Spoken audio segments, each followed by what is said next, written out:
আমার চ্যানেলে তোমাদের সকলকে স্বাগত। আজ আমরা ক্লাস 6-এর রায় ও মার্টিন প্রশ্নবিচিত্রা থেকে ইতিহাসের তৃতীয় পর্যায়ক্রমিক মূল্যায়নের প্রথম স্কুল সলভ করব।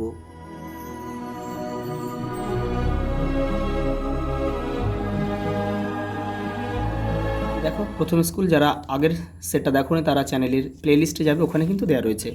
দেখো, প্রথম প্রশ্ন, দিগম্বর কোন ধর্মের একটি অঙ্গ? জৈন ধর্ম। পঞ্চম বেদ বলা হয় কাকে? মহাভারতকে। তৃতীয় বৌদ্ধ সঙ্গীত অনুষ্ঠিত হয়েছিল কোথায়? পাটলিপুত্রে। আর যদি বলে প্রথম বা দ্বিতীয় বা চতুর্থ কোথায় হয়েছিল, দেখো আমি একটু এখানে লিখে দিচ্ছি তোমাদের। দেখো, এই বৈশালীতে কী হয়েছিল? বৈশালীতে হয়েছিল দ্বিতীয়, আমি এখানে লিখে দিলাম দ্বিতীয়। আর রাজগৃহে হয়েছিল প্রথম, আর কাশ্মীরে হয়েছিল চতুর্থ। দেখো পরের প্রশ্ন, প্রাচীন মিশরের লিপির নাম কি? হায়ারোগ্লিফিক লিপি। আর দেখো, এইটা হচ্ছে কিউনিফর্ম, হচ্ছে সুমেরের লিপিকে কিউনিফর্ম বলে, এটাও তোমরা একটু জেনে রাখবে। আমি এখানে লিখে দিচ্ছি সুমের। শিলাদিত্য উপাধি নিয়েছিল কে? হর্ষবর্ধন।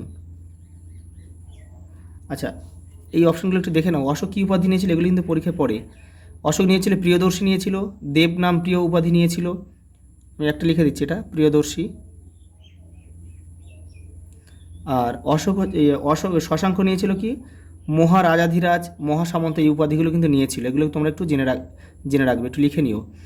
আর এটা লাগবে না, পরেটা দেখো, পঞ্চম মহাব্রতের পঞ্চম নীতিটি প্রবর্তন করেছিল কে? প্রবর্তন করেছিল হচ্ছে মহাবীর। অপশান দেখো, অপশান ডি আমাদের সঠিক উত্তর। সেই পঞ্চম নীতিটা কী ছিল বলো তো? পঞ্চম নীতিটা ছিল হচ্ছে ব্রহ্মচর্য নীতি, এটাই ছিল পঞ্চম নীতিটি। দেখো পরেরটা দেখো, ভারতীয় উপমহাদেশে দ্বিতীয় নগরায়নের সূচনা হয় খ্রিস্টপূর্ব 600 অব্দে। অপশান বি আমাদের সঠিক উত্তর। দেবী চন্দ্রগুপ্তম হলো একটি বিখ্যাত নাটক। তাহলে কার লেখাটা? দেবী চন্দ্রম গুপ্তম হচ্ছে কার লেখা? এটা কিন্তু তোমাদের জানতে হবে, বিশাখ দত্তের লেখা।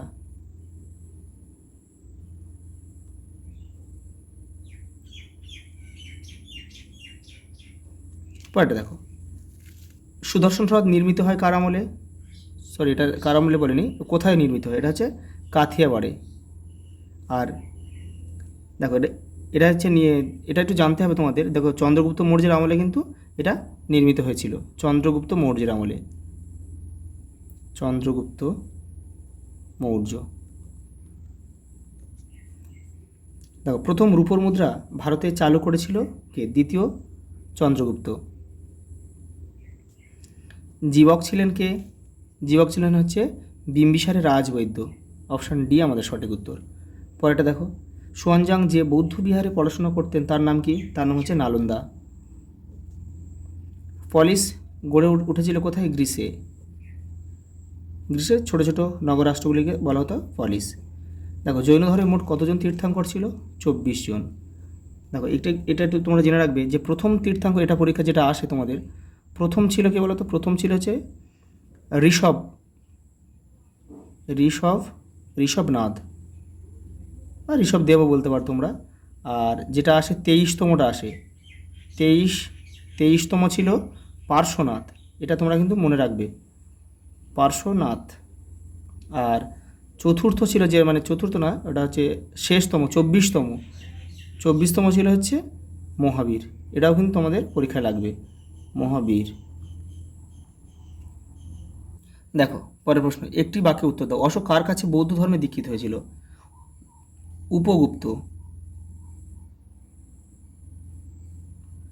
উপগুপ্তের কাছে। শকাব্দ কার আমলে প্রচলিত হয়? কনিষ্ক। সালটা ছিল 78, এটা কিন্তু তোমাদের জানতে হবে। দেখো, কে ভারতবর্ষকে মূলত গরমের দেশ বলেছিল? সুয়ানজাং।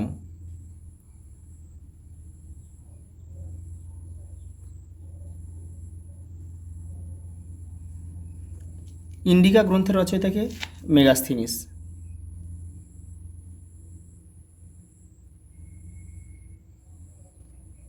মহাভারতের আদি নাম কি? জয় কাব্য।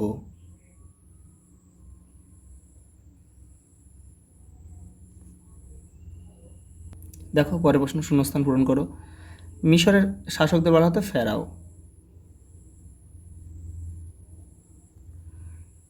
গান্ধারের রাজধানী ছিল কি? তক্ষশিলা।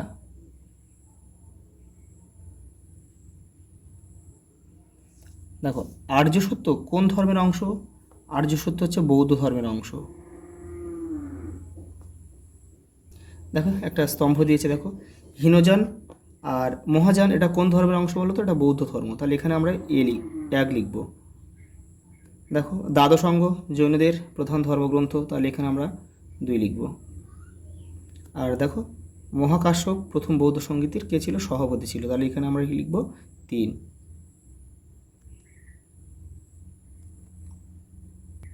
দেখো পরের প্রশ্ন, সত্য বা মিথ্যা নির্বাচন করো। দেখো বজ্জীদের রাজধানী ছিল কোথায়? বৈশালী, এটা কিন্তু সত্য। ঠিক যেমন নির্দেশ দেবে তেমন কিন্তু করবে, তোমরা লিখবে। কলিঙ্গ যুদ্ধ হয়েছিল হর্ষবর্ধনের সময়, এটা কিন্তু মিথ্যা হবে। তাহলে কার সময় হয়েছিল? অশোকের সময়।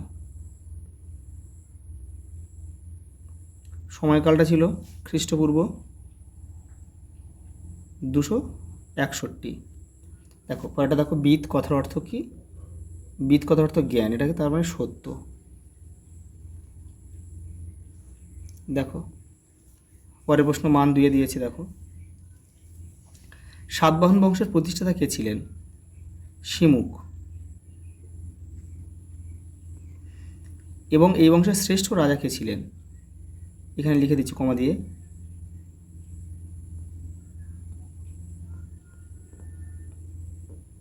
গৌতমীপুত্র সাতকর্ণী। পরেরটা দেখো, বর্ণাশ্রম বলতে কি বোঝো? তোমাদের বইয়ের দেখো 55 নম্বর পেজে রয়েছে। এই যে দেখো এই বর্ণাশ্রম, এখান থেকে এটা তোমরা লিখবে। লিখে এই 4টি বর্ণের নাম কিন্তু তোমাদের লিখতে হবে, যে ব্রাহ্মণ, ক্ষত্রিয়, বৈশ্য আর শূদ্র। দেখো পরের প্রশ্ন, হর্ষবর্ধনের লেখা 2টি নাটকের নাম লেখো।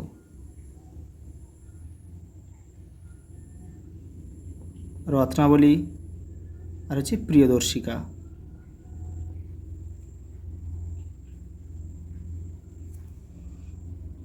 পরের প্রশ্ন দেখো, ধর্মচক্র কি? দেখো তোমাদের বইয়ের 71 নম্বর পেজে রয়েছে। দেখো এখান থেকে এটা লিখবে। পরের প্রশ্ন দেখো, ষোড়শ মহাজন পদের আমলে ফসল সম্পর্কে কি জানা যায়? তোমাদের বইয়ের 99 পেজে রয়েছে। দেখো ফসল সম্বন্ধে এখান থেকে তোমরা লিখবে এটা, এখান থেকে এই পর্যন্ত। পলিশ বলতে কি বোঝো? কি বোঝো উদাহরণ দাও। দেখো তোমাদের বইয়ের 136 নম্বর পেজে রয়েছে। দেখো এই দেখো, পাহাড়ে ঘেরা গ্রিসে অনেকগুলি ছোট ছোট রাষ্ট্র গড়ে উঠেছিল, যেগুলিকে বলা হতো রাষ্ট্র, নগরাষ্ট্র বা পলিস। যেমন দেখো বিখ্যাত ছিল এথেন্স ও স্পার্টা। দেখো পরের প্রশ্ন, মুদ্রা রাক্ষস নাটকের বিষয়বস্তু কী? তোমাদের বইয়ে দেখো 116 নম্বর পেজে রয়েছে। এই যে প্রথমে মুদ্রা রাক্ষস, এখান থেকে লিখবে। প্রথমে মুদ্রা রাক্ষস নাটকটা কার লেখা? বিশাখ দত্তের।